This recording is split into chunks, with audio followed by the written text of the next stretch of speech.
নমস্কাৰ। হয়, আমাৰ চেনেলত ৭০ সংখ্যক গণতন্ত্ৰ দিৱসৰ আন্তৰিক শুভেচ্ছা জ্ঞাপন কৰিছোঁ। ধন্যবাদ। নগাঁও জিলা কাহিনীৰ অন্তৰ্গত আঞ্চলিক যুৱ সংঘ নগাঁৱৰ উদ্যোগত অহা ৩, ৪ আৰু ৫ ফেব্ৰুৱাৰী এটা সূৰ্য নিমন্ত্ৰণ কৰিছে, কি ক'ব? নমস্কাৰ। ঘাঁহি আঞ্চলিক যুৱ সংঘৰ উদ্যোগত অসমৰ ভ্ৰাম্যমাণ নাট্য দল সূৰ্য থিয়েটাৰক আমন্ত্ৰণ জনাইছে ৩টি নিশাৰ বাবে। আচলতে এই যুৱ সংঘৰ জৰিয়তে অঞ্চলটোৰ বিভিন্ন অনুষ্ঠান প্ৰতিষ্ঠানৰ লগত জড়িত হৈ তেওঁলোকে নতুন নতুন কিছু কাৰ্যসূচী হাতত লৈছে, যিখিনি কাৰ্যসূচীয়ে অঞ্চলটোৰ জনসাধাৰণক মোহিত কৰিছে। যা হওক, তেখেতসকলৰ আজিৰ দিনটো শুভ দিনত ৭০ সংখ্যক গণতন্ত্ৰ দিৱসৰ শুভ আৰম্ভণিৰে আজি এই অনুষ্ঠানটোৰ সফলতা কামনা কৰিছে তেখেতসকলে।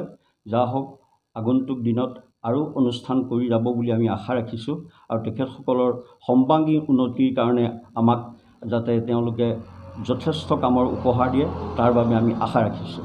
২০২২ চনত স্থাপিত হোৱা আঞ্চলিক যুৱ সংঘৰ ঘাঁহি অঞ্চলত বিভিন্ন সামাজিক কাম কৰিছে, কি ক'ব এই ক্ষেত্ৰত?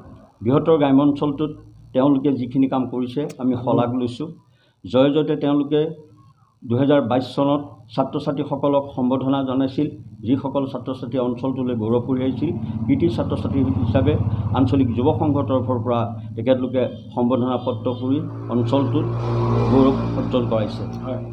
আৰু দ্বিতীয়তে, এই অঞ্চলটোত যিসকল মানুহ আৰ্থিকভাৱে দুৰ্বল, শাৰীৰিকভাৱে অসুস্থ, তেখেতলোকক আৰ্থিকভাৱে আগবঢ়াই যি সহায় সহযোগিতা কৰিলে তাৰ বাবে তেখেতলোক শলাগৰ পাত্ৰ হৈ আছে অঞ্চলটোৰ জনসাধাৰণৰ মাজত।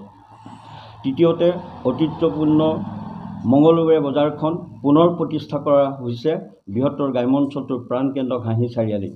এইটোৰ বাবেও জনসাধাৰণে তেখেতলোকক সদায় গৌৰৱ অনুভৱ কৰি আহিছে, তেখেতলোকক শলাগ লৈছে।